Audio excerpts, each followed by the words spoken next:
Olá, estamos começando mais um podcast Tudo Mudou, Fato Jurídico. Essa edição especial que nós estamos fazendo já há algum tempo para que nós possamos debater com vocês aqui temas relevantes, né, do mundo jurídico para o nosso dia a dia, né, do cidadão comum.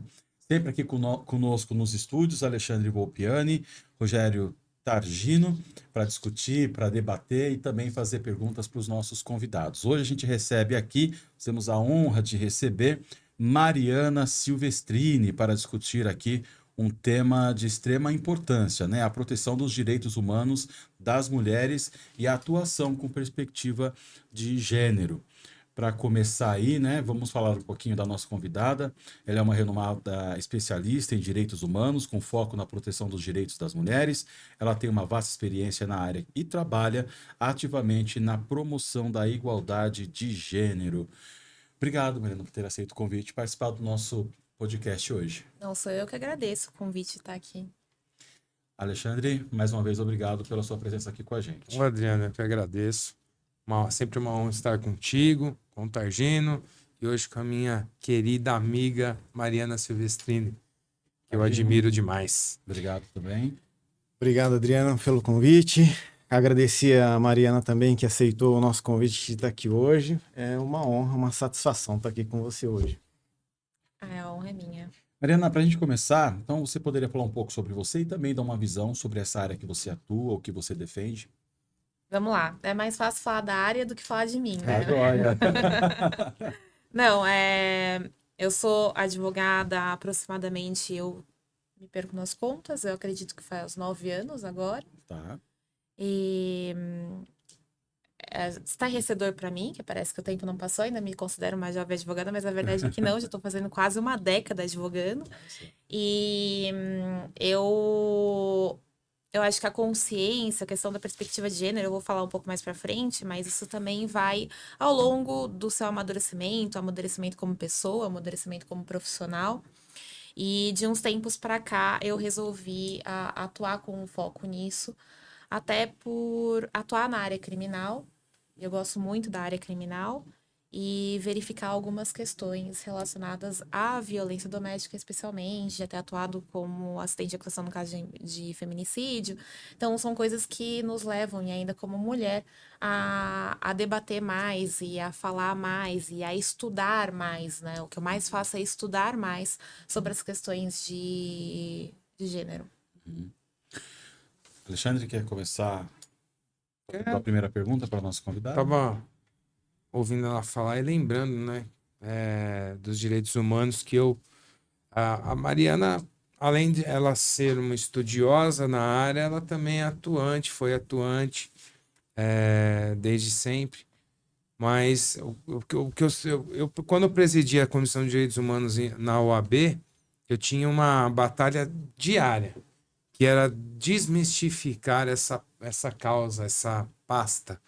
E eu gostaria muito que a Mari falasse um pouco sobre isso, sobre essa batalha que a gente tem em desmistificar os direitos humanos, que significa dizer também que ele não tem partido, ele não tem lado. Muita gente liga essa bandeira à esquerda, aos manos, etc. Eu gostaria que a Mari explicasse um pouquinho sobre isso, porque é algo que a gente sempre que tiver a oportunidade tem que falar sobre isso. Eu acho que aí é uma questão de nós lembrarmos um pouco da história. E eu sempre falo isso. Porque é muito bonito, ou é muito fácil a gente olhar para o direito como ele está posto agora e não dar valor para as coisas que nós temos. Só que quando a gente olha para a história, quando a gente olha o quanto que o ser humano sofreu para que a gente conseguisse alcançar certos direitos como a gente tem hoje, a gente passa a valorizar os direitos humanos, a gente começa a entender por que eles existem, por que a gente precisa prestigiar, por que a gente precisa proteger, por que a gente precisa sempre estar combatendo a violência contra os direitos humanos, para que a gente não tenha, e de fato não venha regredir como sociedade, né? Porque tem um filme que eu gosto muito de falar, porque ele é um filme que falava um pouco sobre aquele pintor Goya. Eu acho que é Fantasma de Goya, inclusive o nome, alguma coisa assim. E esse é um filme muito bom pra gente verificar, por exemplo, as garantias processuais penais. Porque ela é presa sem saber por que que ela está sendo presa. Ela fica presa sem saber o que está acontecendo. Ela não sabe o que que ela é acusada. Quando vê uma acusação muito absurda, tem algum lugar escrito. E era assim que nós éramos tratados. Nós, enquanto seres humanos, se a pessoa olhava, alguém que tinha poder olhava e falava assim: nossa, mas ela tem cabelo vermelho. Essa daí, com certeza, já fez alguma coisa errada. E aí a pessoa é presa. E a pessoa é condenada. E aí a pessoa é torturada nesse meio do caminho. Isso são garantias que hoje nós não temos mais e foi depois de uma luta muito grande. Então, direitos humanos é isso. Não é um direito para proteger é para proteger bandido. Não, é para proteger todos nós. Até quem Enquanto- quem Todos acerta, nós. quem erra. Porque a gente não pode pensar que o Estado. E é uma limitação muito importante do poder estatal, né? Os direitos humanos é uma limitação muito importante do Estado para que não ocorram abusos conosco. A Carta dos Direitos Humanos, ela advém de outros tratados anteriores, mas ela foi editada 2 anos, se eu não me engano, depois da Segunda Guerra Mundial, em mais de 200 idiomas. E basicamente ela foi escrita por causa de todo aquele massacre que aconteceu na Segunda Guerra Mundial, em especial contra os judeus. Foram mais de 6 milhões de vidas ceifadas. E ali começou, né, uma melhor organização dos direitos dos humanos. A questão que a Mariana disse sobre a ampla defesa, processo legal, direitos fundamentais, tudo veio de uma forma muito mais organizada por essa carta, que direciona para que o mundo tenha uma uniformidade nos procedimentos, porque é isso que faltava. Cada lugar tinha um jeito de tratar. Lógico, existem exceções. Tem países que não respeitam isso, que, pelo contrário, odeiam essa carta, essa questão de uniformização, principalmente com relação ao que a Mariana disse. O que importa é o devido processo legal, o princípio, o direito de ampla defesa, que não existia simplesmente. Então, essa organização se deu logo após a Segunda Guerra Mundial. O que eu quero dizer é que não faz muito tempo. É algo tão lógico que só foi editado depois de um grande murro que a humanidade levou na cara, que foi a Segunda Guerra Mundial por meio do nazismo e aqueles ismos que os países do eixo lá que tentaram implementar mundialmente. Então, é uma uniformização de direitos básicos e fundamentais para o ser humano, para que, além das questões processuais, ele tenha direito à dignidade, à moradia, ao estudo, à cultura. É uma série, e isso vale para qualquer pessoa, não só o de esquerda, o de direita, o bandido, o cidadão correto, para todos terem direitos. Os direitos são dos humanos, sejam eles quem forem. E essa era uma causa muito difícil de... ainda é algo que a gente sempre precisa falar, desmistificar isso. Porque o ser humano foi tratado como lixo, né? Na Segunda Guerra Mundial, a questão é essa. Existiram seres humanos que foram tratados como... E qual que era a diferença? Era da cabeça de alguém criou e vai passando. E, de certa forma, aí existia uma naturalização de tratar o ser humano como um lixo. E daí é que teve a questão de universalização, que a gente chama, justamente com a Declaração Universal dos Direitos Humanos, porque se percebeu que nós precisamos de tratados internacionais para proteger as pessoas e que os países deveriam adotar, porque só o ordenamento jurídico interno não estava dando conta, né? Uma vez que para o mundo afora não parecia, ou eles não tinham noção do que estava acontecendo na Alemanha, por exemplo, com o Holocausto. Sim. Imagina. Fique à vontade. Mariana, bacana, achei bacana essa contextualização que você trouxe. Só que você apontou uma questão, direitos humanos das mulheres. Explica pra gente um pouco sobre este viés, esse conceito que você trouxe, direitos humanos das mulheres, e a importância dele hoje para a atualidade e para o país. Primeiro, lembrar dessa questão dos tratados internacionais de proteção dos direitos humanos, né? E nós vamos avançando com alguns tratados em convenções e percebendo alguns grupos que são vulnerabilizados. Entre esses grupos existem as mulheres. Existe a Convenção de Belém, por exemplo, que vai falar sobre a erradicação da discriminação contra a mulher, por exemplo, porque se percebe que existe uma violência muito grande com o sexo feminino, exclusivamente por ser mulher. Entre outras questões estruturais que as sociedades acompanham, porque aí também é uma questão histórica do papel da sociedade, da mulher na sociedade, que vai mudando ao longo do tempo. E esses tratados e convenções, eles são extremamente importantes. Se a gente for falar hoje, por exemplo, de violência doméstica, a gente vai lembrar da Lei Maria da Penha. Automaticamente, aqui no Brasil, a gente vai falar da Maria da Penha.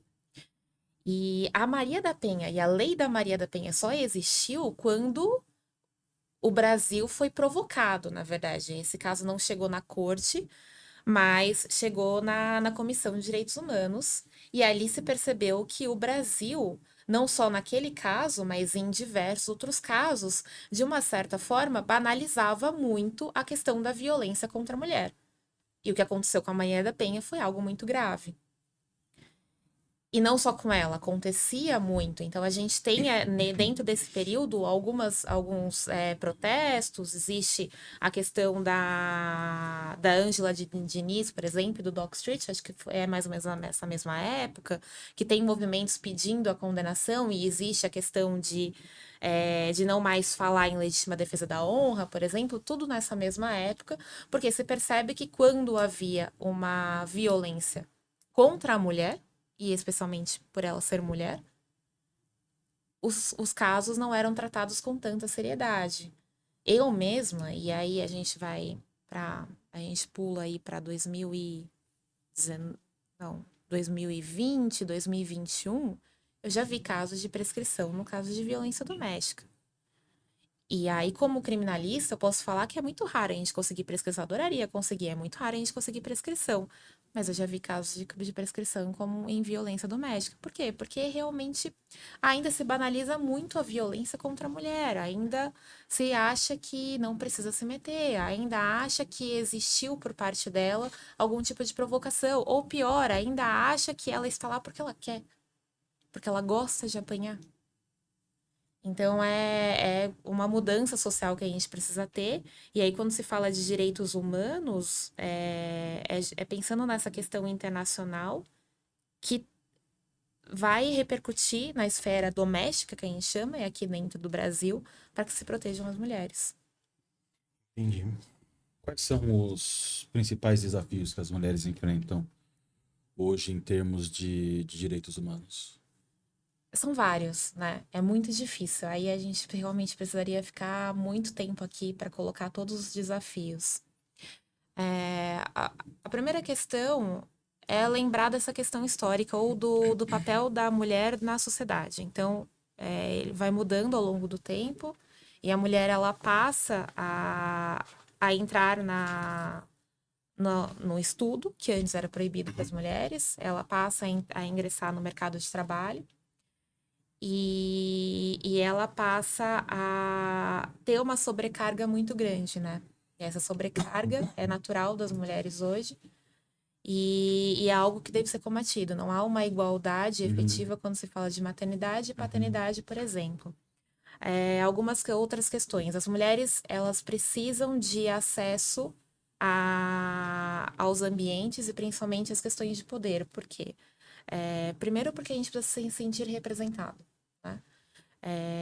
A gente passa num mundo em que o conhecimento é passado de um homem para um homem.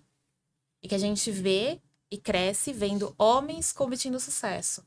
E que eu, por exemplo, que gostava, eu gosto até hoje, por exemplo, de desenho japonês, e que só personagens masculinos que eram os protagonistas fortes.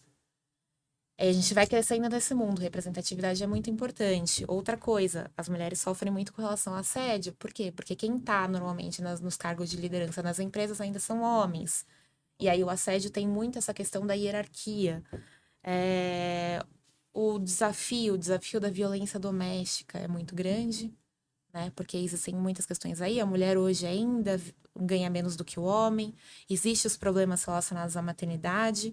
Existe o problema de ingressar no mercado de trabalho, de depois voltar para o mercado de trabalho pós-maternidade, de todos os preconceitos de gênero que estão, de certa forma, não são conscientes das pessoas, precisam ter noção disso, porque nós crescemos numa sociedade em que se dá mais valor ao homem do que à mulher, em que o homem é mais inteligente do que a mulher, por exemplo.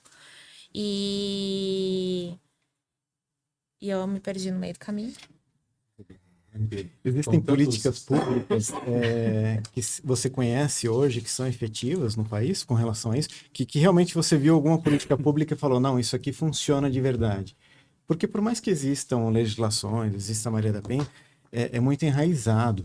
A gente percebe alguns comportamentos que, pelo menos no Brasil, a mulher acaba ficando quieta, não comenta. Eu não estou falando de Maria da Penha, estou falando do geral. Sim. Você vê alguma política pública que é efetiva nesse sentido ou é culturalmente isso independe de política pública e daqui 10, 15, 20 anos que a mulher vai conseguir ocupar seu lugar? Só considerando, antes da Claro. Mariana responder, que a mulher até há pouco tempo não votava no Brasil. No Brasil já faz Sim. um bom tempo, mas no mundo tem lugares que a mulher não vota. Não podia abrir empresa sem assinatura do marido.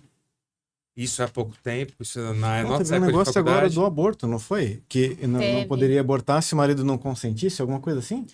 Na verdade, não sei se era aborto. o projeto Perdão. de lei é com relação às 22 semanas, que dá o projeto de lei. Então, se após 22 semanas, o aborto legal, né? O aborto que já é legalizado no Brasil. E o marido tinha que após- consentir. Não, Não, no caso então não. tá. que, Desculpa, seria não o é aborto esse legal assunto. é Olha, questão de então, violência. ok. Tem um outro que é o... caso. É. Pode falar, pode falar. Não, pode falar, Mas- pode falar. Só queria fazer essa consideração, que é considerar isso, que as mulheres agora que estão adquirindo direitos só. Né? Então, por óbvio, tem que ter muita política aí que a Mariana vai responder. Se tem, né?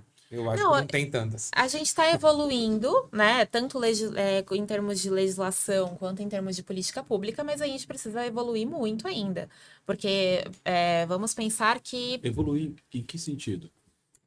A pessoa Na- evoluir, a sociedade a evoluir, sociedade evolui. as leis evoluírem. A sociedade evoluir. A igualdade de gênero realmente. Porque assim, eu tava lendo até sobre isso.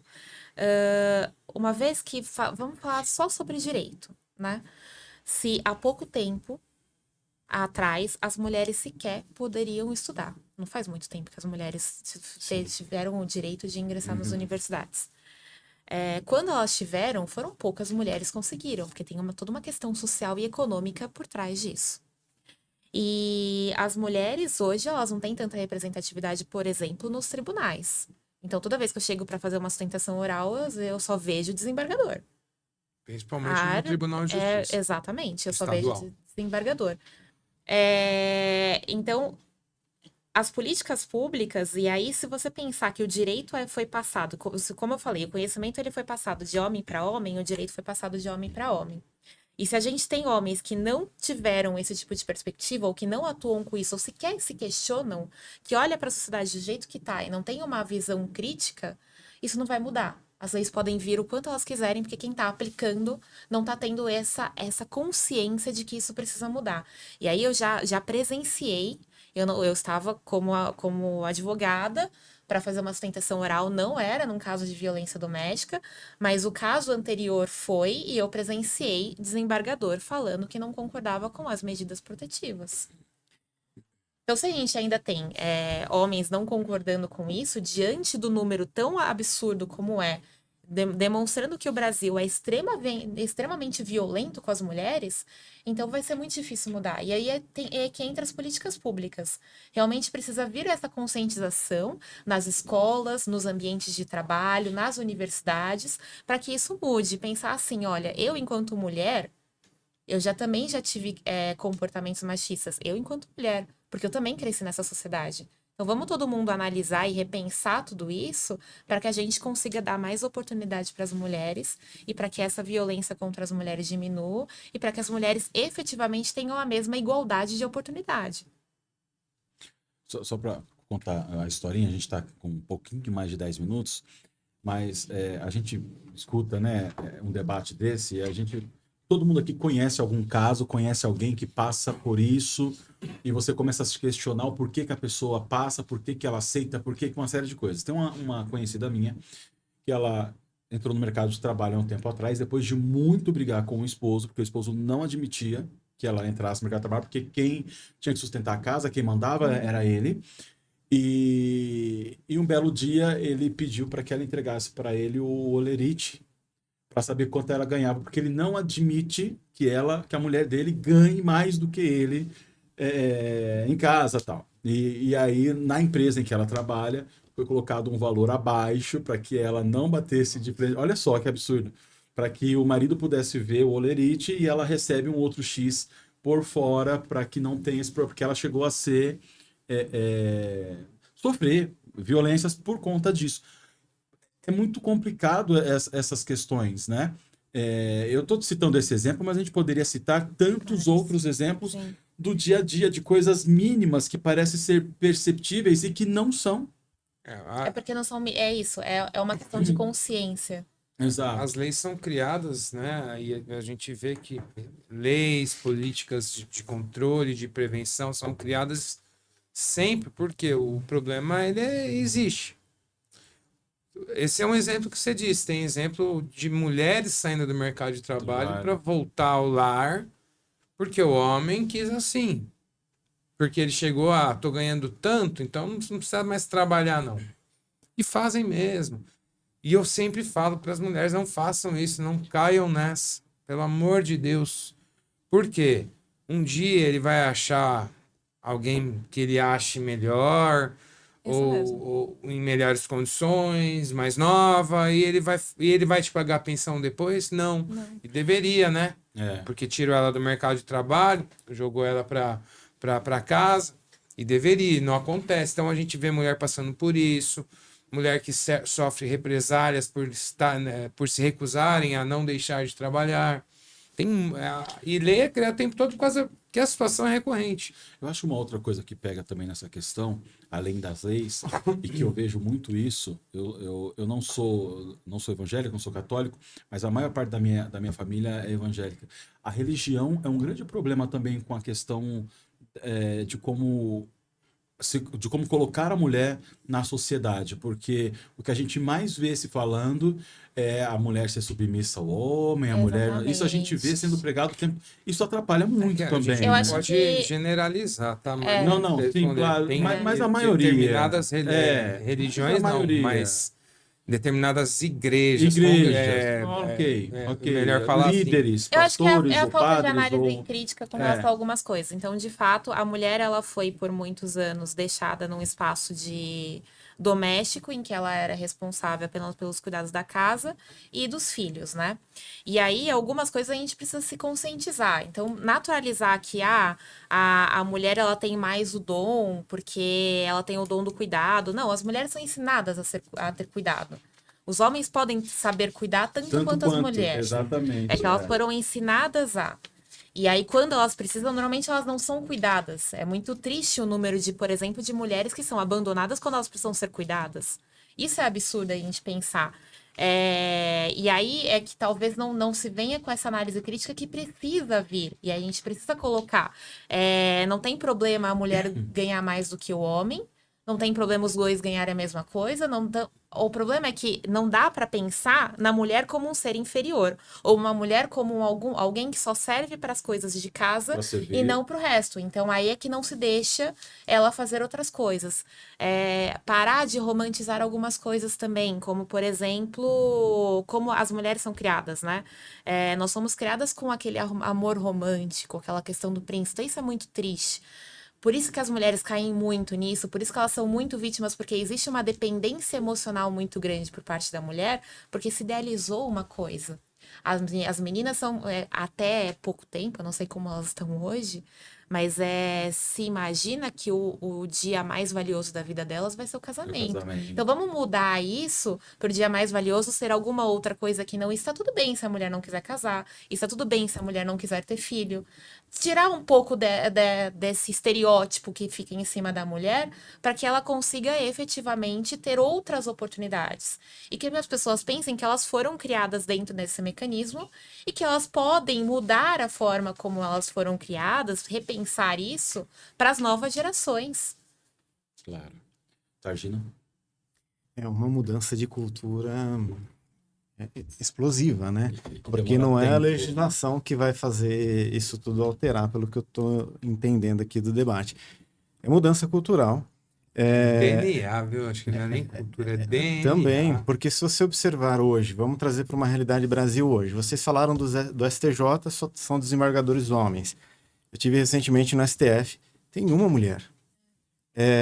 E agora, recentemente, a presidência do Brasil fala que não tem mulheres capacitadas para assumirem. Tá nas reportagens aí.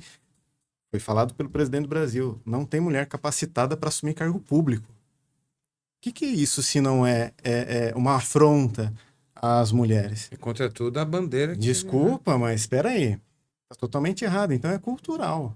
Não estou falando de política, mas estou falando que está enraizado no brasileiro. E nós temos que mudar isso. É que acho que entra um pouco da questão da perspectiva de gênero, né? Então, assim, não basta e simplesmente, eu vou realmente precisar colocar isso, não basta simplesmente a gente ir lá e colocar só mulheres.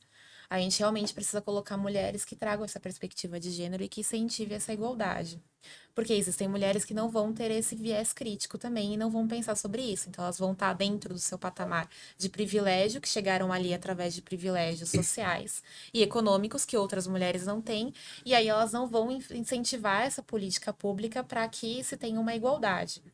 E é muito difícil a gente pensar em toda... Porque existem muitas coisas. Quando a gente fala de igualdade entre homem e mulher, tem toda essa questão doméstica, tem toda essa questão de casamento de homem e mulher, tem uma questão de criação, tem muita coisa. E a gente vai precisar mudar em diversas coisas para que a gente consiga uma mudança efetiva ou uma igualdade efetiva. Se não tem mulheres capacitadas, é que tá. Porque é olhar para hoje e falar assim, eu já ouvi isso. Mas as mulheres estão reclamando do que hoje? Já pode estudar, Não, mas, já Mari, pode... deixa eu te cortar um pouquinho. O Brasil tem mulheres capacitadas pra Não, caramba. eu sei. Tá errado isso. Exatamente, só que não tem um incentivo efetivo. As mulheres ainda... existe desigualdade salarial dentro das empresas. E aí, como advogada, já vi isso acontecer e já vi desembargador passando pano. Absurdo. Não se tem um incentivo efetivo para que as mulheres retornem ao mercado de trabalho, não se tem um incentivo para que as mulheres continuem, avancem nos estudos. Existe estudo, por exemplo, que mostra, quando você tem de candidatura para vagas de mestrado, já ocorreu do mesmo currículo o nome de um homem e o nome de uma mulher, aceitar o do homem e não da mulher. Porque inconscientemente a gente acha que os homens são mais capacitados. Então, enquanto a gente não muda isso, as mulheres não vão ocupar. E elas estão capacitadas, Tem mais sim. poder de liderança. Na verdade, as mulheres, elas ocuparam e elas avançaram tanto que hoje existe um número de mulheres formadas em ensino superior muito grande. Na Na advocacia são mais mulheres. 54%. Só que mesmo assim, nos tribunais, ainda que a gente fale em advocacia, nos tribunais pelo quinto constitucional, não são mulheres que são colocadas. A grande maioria ainda não são mulheres. Há 2 anos foi a doutora Ana Paula Zomer. Foi nomeada, mas depois dela 3 homens, pelo quinto. Hoje a presidente do STJ é uma mulher, né? Hoje é uma mulher, mas isso é uma coisa rara e que vem mudando e a gente precisa de incentivo. E se não tiver esses incentivos legislativos, por exemplo, de promoção e de igualdade de gênero, isso não iria acontecer. Se você não obrigar as pessoas a realmente colocar as mulheres, eu volto a repetir, porque eu não vou pensar que o homem é mais capacitado e aí vai ficar sempre naquele círculo e as mulheres não vão tendo oportunidade. A obrigação se dá quando o Estado ele percebe que falhou na tentativa de incluir naturalmente. Por isso que existe cota, por isso que existe a questão hoje na OAB da paridade. Na OAB hoje, para você concorrer a algum cargo eletivo, metade tem que ser mulher, obrigatoriamente. O que eu não gostei do provimento foi que ele limitou metade, né? Para mim poderia ser mais. poderia subir, porque tem mais mulher na advocacia já. Então, você vê os conselhos seccionais, eles têm que cumprir até metade. Podia ser mais mulher num conselho de 190 cadeiras do que homem. Mas é metade, metade. Para que um dia mude Nem mais, também, nem né? menos. Porque nunca vai ter, na verdade, se limita realmente. Nunca vai ter mais mulher do que homem e não vai ter essa... Deu, por exemplo, ter crescido vendo só homens e não vendo mulheres. Eu, na né? época, eu fui criticado, porque eu estava na gestão, eu falei, eu sou contra. Tinha que ser no mínimo 40%. Ou no mínimo 50%, que seja.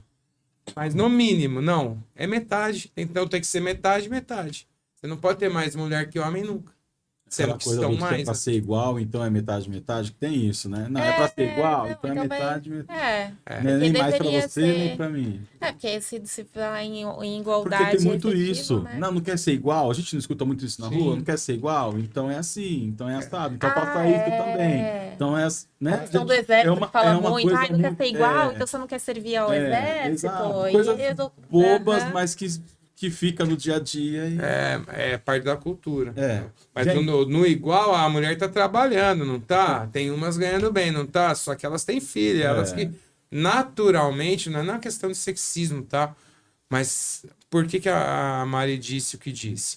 Porque está sobrando, além da mesma responsabilidade para a mulher que o homem tem, a da maternidade. Porque o homem nunca vai fazer mais do que a mulher em questão de maternidade.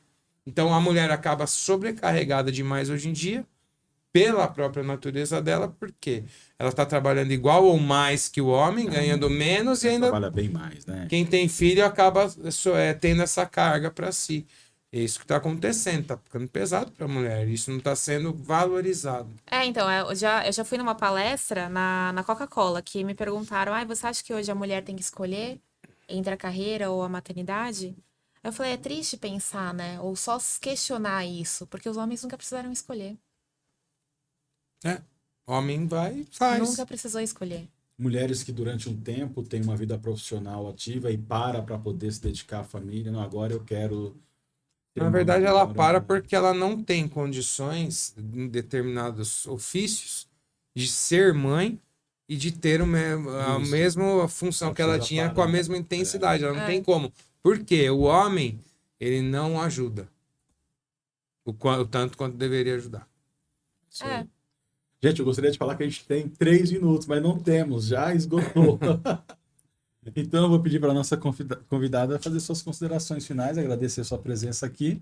E com certeza a gente vai ter outros podcasts aí com esses assuntos também, com mais tempo, né? Obrigado, tá? Não, sou eu que agradeço mais uma vez a oportunidade de estar aqui e falar de um tema que é tão importante para mim, como a questão da proteção das mulheres. E é um tema que precisa ser debatido, que a gente precisa evoluir nesse tema, justamente para que a gente verifique na prática algumas mudanças efetivas. Em questão da advocacia também, dá oportunidade para mulheres advogadas ter a ciência dessa questão, toda essa questão que envolve o fato de ser mulher.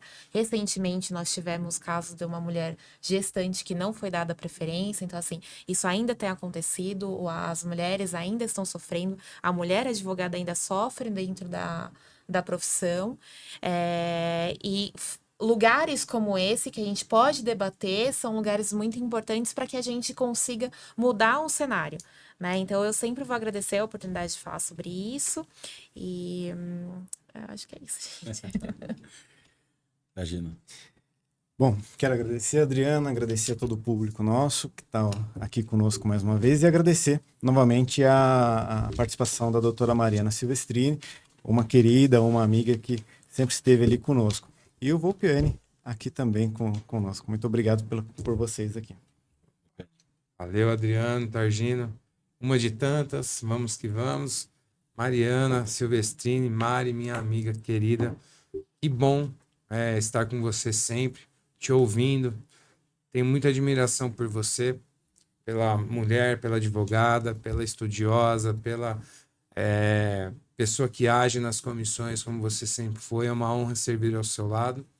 E espero que você volte mais para falar de muitos outros temas, porque conteúdo não te falta. Muito obrigado, viu? Eu agradeço. E agradecer vocês também que acompanharam esse bate-papo, que estão acompanhando o nosso podcast Tudo Mudou, especial aí, Fato Jurídico. Muito obrigado e até o próximo.